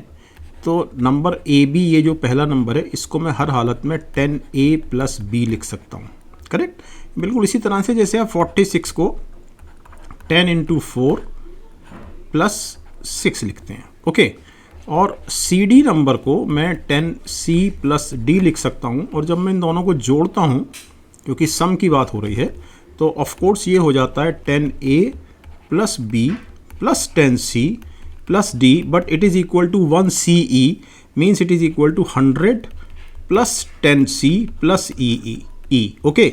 अब 1CE समझ लेते हैं. अगर सपोज आपके पास 126 हो तो आप इसको हर हालत में 100 प्लस 2 इंटू 10 प्लस 6 लिखेंगे. करेक्ट. तो वही किया गया है. नाउ 10C से 10C कैंसिल होता है और 10A plus B plus D 100 plus E. Of course ये नंबर 100 से बड़ा है और B और D ऑफ कोर्स 1 और 9 के बीच में है, because they are distinct digits. इसका मतलब ये है कि A को हर हालत में 9 होना पड़ेगा, क्योंकि अगर A 88 होता है तो 10A शैल बी 80, लेकिन B प्लस D किसी भी दशा में 20 प्लस नहीं होंगे. 20 प्लस होंगे और इधर 80 होगा, तभी हमको 100 प्लस एक नंबर मिलेगा. So A is not possible being less than 9. So A is equal to 9. तो ये बिल्कुल ठीक है. लेकिन यहाँ पर एक ऑप्शन ये भी दी गई है, can not be determined due to insufficient data. हालांकि यहाँ से बिल्कुल इस्टेब्लिश हो गया है कि A को 9 होना है, लेकिन मैं इसको थोड़ा सा आगे और एक्सप्लोर करता हूँ. अगर ये ना होता तो मैं इसको यहाँ छोड़ सकता था. हालांकि अभी भी छोड़ सकता हूँ, क्योंकि ये देखने से मुझे पता लग ही रहा है कि मुझको सोल्यूशन मिलेगा. But let's do it. तो हमारे पास ये हो गया of course 90 plus B plus D equal to 100 plus E. So B plus D equal to 10 plus E. Of course इसमें कहीं पर भी C नहीं है. अब यहाँ पर मैं E को 7 नहीं ले सकता, क्योंकि जैसे ही मैं 7 लूँगा 17 हो जाएगा.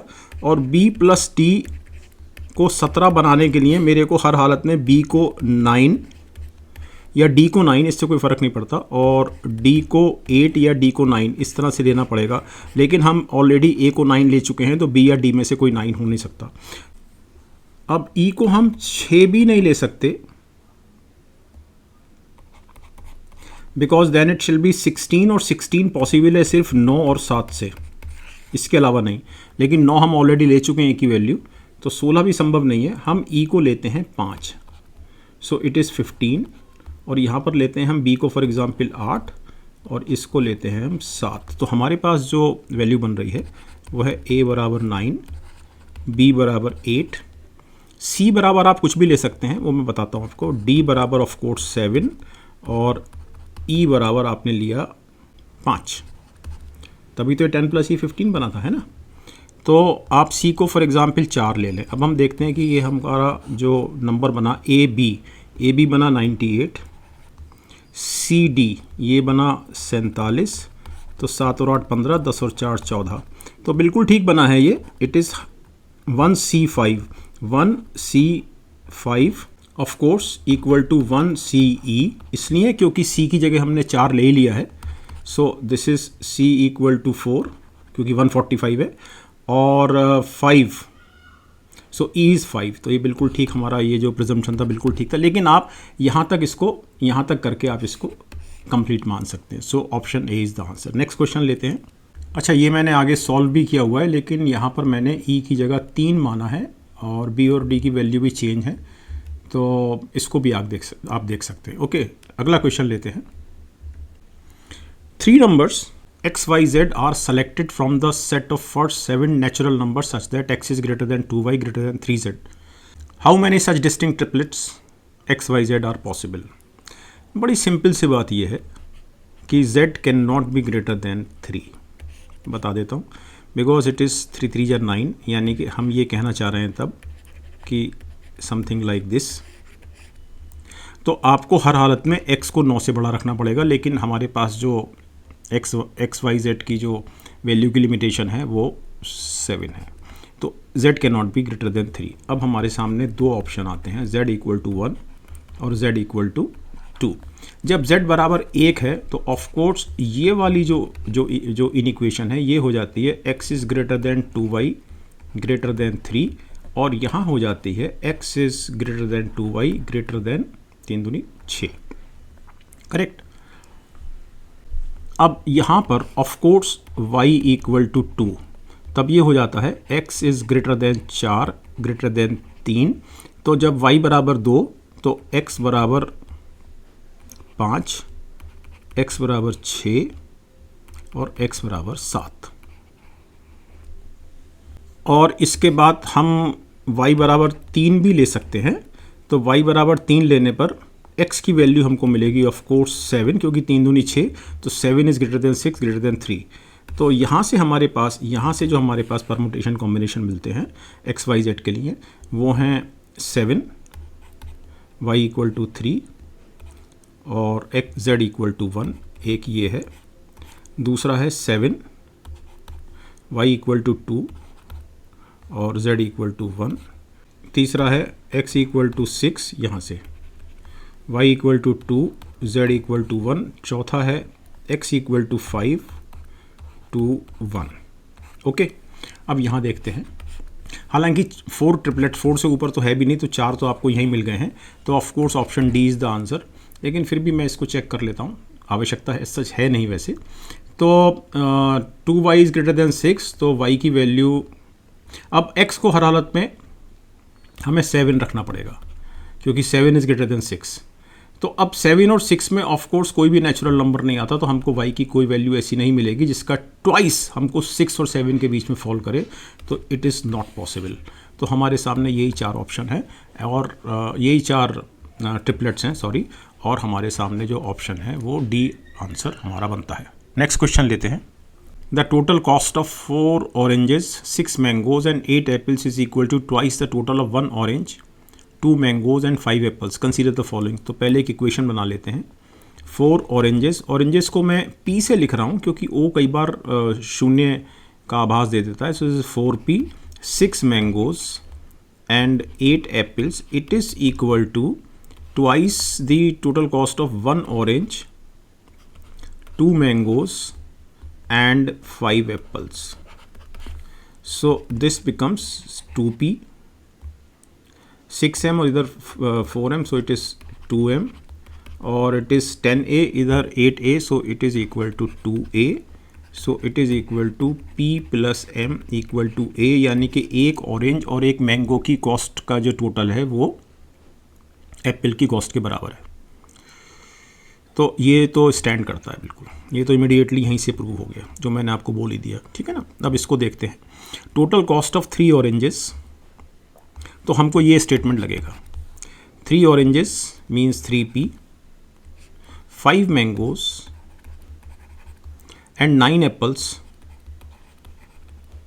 is equal to total cost of 4 oranges, 6 mangoes and 8 apples. So this is 4p minus 3p is p, and 6m minus 4p minus 3p is p, and 6m minus 5m is m, equal to 9a minus 8a equal to a. तो बिल्कुल ठीक है, ये match करता है, अर्थात ये वाली जो इक्वेशन है बिल्कुल ठीक है, मींस ये स्टेटमेंट भी करेक्ट है. तो हमको ये दोनों स्टेटमेंट करेक्ट मिले हैं. So option C is the answer. ये एक बहुत सरल सवाल था. नेक्स्ट लेते हैं. 74th क्वेश्चन देखते हैं.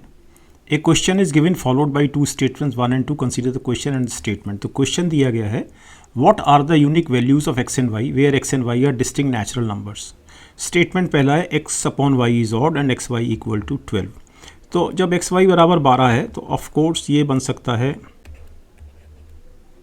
12 1, 6 2, 4 3, 3 4, 2 6 और 1 12, जिसमें से पहली वैल्यू x की है और दूसरी वैल्यू y की है. तो इन 4 वैल्यूज़ की तो रेलिवेंसी नहीं है, क्योंकि x अपॉन वाई तो 4/3 is not natural number, 3/4 is not, 2/6 is not, 1/12 is not. अब यहाँ देखते हैं x upon Y is of course 12, 12 upon 1 बराबर 12, एंड 6 अपॉन 2 इक्वल टू 3, और 3 इज़ इन ऑड नंबर. तो ये स्टेटमेंट बिल्कुल ठीक है. कब? जबकि x बराबर 6 हो, y बराबर 2 हो. तो दोनों स्टेटमेंट चाहिए आपको इस आंसर का जवाब, इस क्वेश्चन का जवाब देने के लिए. तो यूनिक वैल्यूज़ हमको x और y की मिल जाती हैं. x बराबर 6, y बराबर 2. तो जो ऑप्शन है हमारा ये, the question can be answered by using both the statements together but can not be answered using either statement alone. Okay, आसान सवाल था. नेक्स्ट क्वेश्चन लेते हैं. So now let us see 75th question. A question is given followed by 2 statements 1 and 2. Consider the question and the statements. A certain amount was distributed among x, y and z. Question हमको दिया गया है who received the least amount. Statement 1 है x received 4/5 of what y and z together received.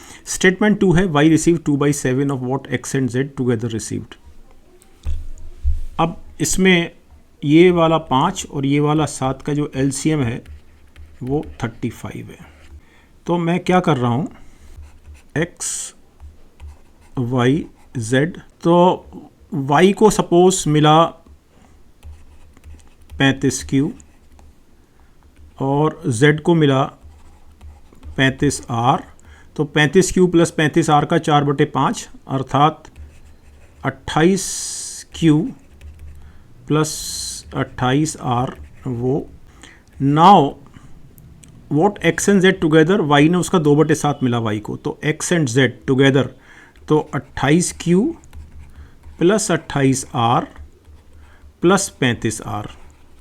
तो ये तो x को मिला था और ये z को मिला, और इसका 2/7 वो किसको मिला, y को मिला, लेकिन y को तो 35Q मिला. सो दिस इज 7 चौक 28, 4 दूनी 8, 8Q. इसी तरह से 7 चौक 28, 4 दूनी 8, 8R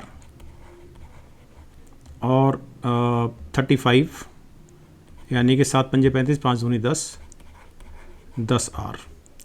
दिस बिकम्स 35 में से 8 गया 27Q equal to 18R means 9 तिया 27, 3Q equal to 2R। Q को मैंने 2 लिख दिया और R को मैंने 3 लिख दिया। तो y की वैल्यू हुई 35Q, 35Q का मतलब हुआ 35 दूनी 70 और R इज़ 3, तो इट इज़ 105। एंड ये हुआ 28Q प्लस R, यानी कि 828 इंटू Q प्लस R, 3 और 2 5, तो 28 गुणा 5 equal to 140। So this is 140। तो हमको वैल्यू मिल गई, x को क्या मिला, y को क्या मिला, z को क्या मिला, तो दोनों स्टेटमेंट्स की मदद से मिली ऑफ कोर्स। तो हमारा जो ऑप्शन सी है वो इसका आंसर है। एक बार चेक भी कर लेते हैं, इसी को चेक कर लेते हैं एक बार कि हमारी जो वैल्यूज़ आई हैं वो ठीक है कि नहीं। वैसे ठीक है, but let's check. x receive 4/5 of y and z 105 और 70 का 4/5, सो इट इज़ 4 गुणा 21 प्लस ऑफ कोर्स 14, सो 21 और 14 35, 35 गुणा 4 इक्वल टू 140। तो 140 बिल्कुल ठीक है। तो पहला स्टेटमेंट बिल्कुल ठीक है। दूसरा देखते हैं, y received 2/7 of what x and z together. So x को 140 मिला और z को 105 मिला, और इसका हमको निकालना है 2/7। तो 2/7, तो ये हुआ 2, 20 अंदर आया और यहाँ पर आया 15, तो 20 और 15 35, 35 दूनी 70, अर्थात y को 70 रुपये मिला। तो बिल्कुल ठीक है। तो हमारा जो आंसर आए हैं ये x बराबर 140, y बराबर 70 और z बराबर 105। हालांकि निकालने नहीं थे इस क्वेश्चन में, लेकिन फिर भी मैंने निकाल दिए हैं। तो लेकिन दोनों स्टेटमेंट की आवश्यकता पड़ी है, तो of course option C is the answer. Next question लेते हैं। इस क्वेश्चन को देखते हैं। 76 question. A question is given followed by 2 statement 1 and 2। Consider the question and statements. Question है, if the average marks in a class are 60, then what is the number of students in the class. Statement 1 है, the highest marks in the class are 70, lowest marks are 50। Statement 2, exclusion of the highest and lowest marks from the class does not change the average. ये एक सरल सवाल है। Suppose number of students in the class is n। तो यहाँ से हमको ये मालूम चल रहा है कि अगर ये नंबर लाइन को हम देखें तो 70 मार्क्स जो हैं वो हाईएस्ट हैं और लोएस्ट मार्क्स 50 हैं। Exclusion of highest and lowest marks from the class, तो जो टोटल मार्क्स हुए वो ऑफ कोर्स 60n हुए, क्योंकि 60 एवरेज था। तो 60n में से आप लोएस्ट और हाईएस्ट को माइनस कर दीजिए, और अब जो एवरेज बनेगा वो ये बनेगा, चूँकि आपने इन 2 बच्चों को निकाल दिया। तो पहले तो हम ये प्रिज्यूम कर रहे हैं कि हमारे पास जो 50 मार्क्स वाला है वो बच्चा एक ही है, 70 मार्क्स वाला बच्चा एक ही है। हम ये प्रिज्यूम कर रहे हैं, इसके आगे भी देखेंगे अभी। So it is of course average does not change. तो 60, तो 60n minus 120 equal to 60n minus 120 cross multiplication करने पर। तो n कुछ भी रखिए, डजंट मेक एनी डिफरेंस, क्योंकि दोनों एक दूसरे को कैंसिल कर रहे हैं। तो of course option D is the answer. आपको n की वैल्यू नहीं मिल रही है। दूसरा, आपको ये नहीं पता है यहाँ पर कि ये जो 50 मार्क्स हैं इस पर कितने बच्चे हैं और 70 मार्क्स पर कितने बच्चे हैं। तो मैंने यहाँ पर 2 माइनस ज़रूर कर दिए हैं, ये प्रिज्यूम करते हुए कि 50 पर भी एक ही बच्चा है और 70 पर भी एक ही बच्चा है, लेकिन हमको पता नहीं है एक्चुअली। तो ऑप्शन डी इसका आंसर है। इन दोनों स्टेटमेंट से हम नंबर ऑफ स्टूडेंट्स की वैल्यू वर्कआउट नहीं कर सकते हैं। ओके, नेक्स्ट क्वेश्चन लेते हैं। 77th क्वेश्चन देखते हैं। A question is given followed by 2 statement 1 and 2। Same तरह का क्वेश्चन है। There are 3 distinct prime numbers whose sum is a prime number. Question है, what are those 3 numbers. Statement 1 है, their sum is less than 23, और दूसरा statement है, one of the numbers is 5। तो पहले तो प्राइम नंबर्स लिख लेते हैं। 2, 3, 5, 7, 11, 13, 17, 19, 23।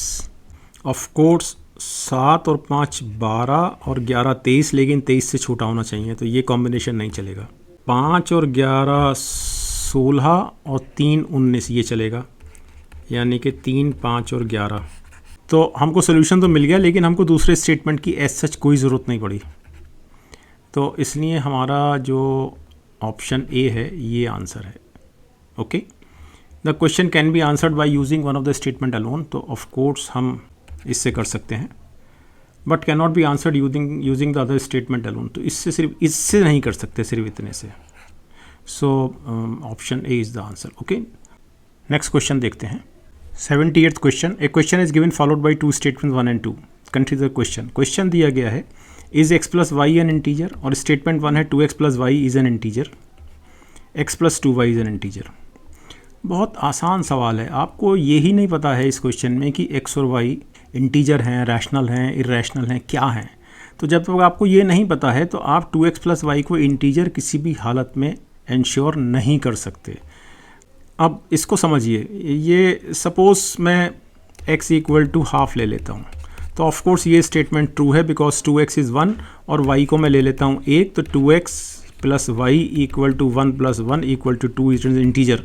But x plus 2y, so x is half plus 2y is 2, but this is not an integer, this is a rational number 3/2. तो of course it is not, ये statement follow नहीं करता. इसका जो option D है ये answer है. The question can not be answered even by using both the statements together. Okay, let's take next question. So now let us see this 79th question. A question is given followed by two statements 1 and 2. Consider the question statements. अब question तो ये दिया गया है this one, लेकिन इससे पहले एक फैक्ट दिया गया है. A person buys 3 articles P Q and R for ₹50. The price of the article Q is ₹16 which is least. यानी कि आर्टिकल क्यू का जो कॉस्ट है, जो प्राइस है ₹16, वो तीनों आर्टिकल्स की कॉस्ट में सबसे कम कॉस्ट है. ओके, इसका मतलब ये है कि बाकी जो दो आर्टिकल बचे अर्थात पी एंड आर,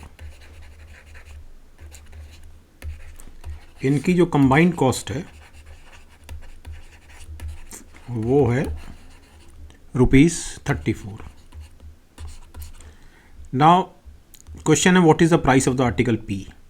स्टेटमेंट 1 है the cost of P is not more than that of R, means P is not more than that of R means P is less than or equal to R. दूसरा statement है the cost of R is not more than that of P, means R is not more than the cost of P, means R is less than or equal to P. Okay, अब ये वाली inequality देखें और ये वाली inequality देखें, तो इस इनइक्वालिटी से P is less than और इक्वल टू आर, और इस वाली इनइक्वालिटी से P इज़ ग्रेटर देन और इक्वल टू आर. मैथमेटिक्स में जब इस तरह की दो इनइक्वालिटी हमको मिलती हैं, दो वेरिएबल यहाँ पर, जैसे for example P and R, यदि एक दूसरे से बड़ा भी है और वही दूसरे से छोटा भी है, तब हर हालत में वो दोनों बराबर होते हैं.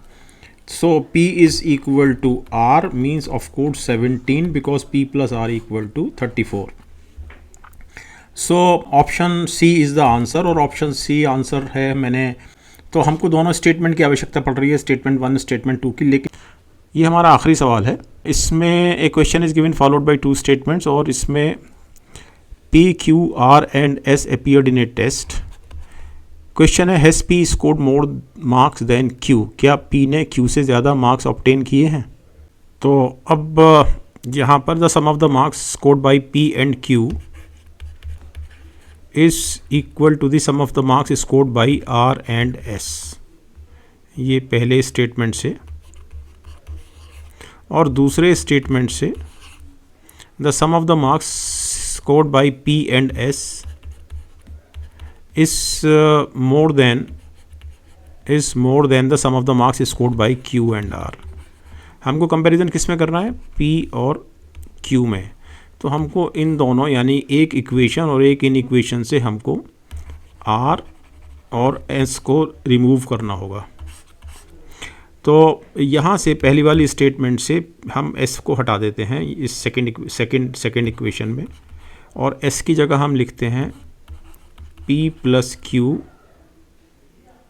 Minus R,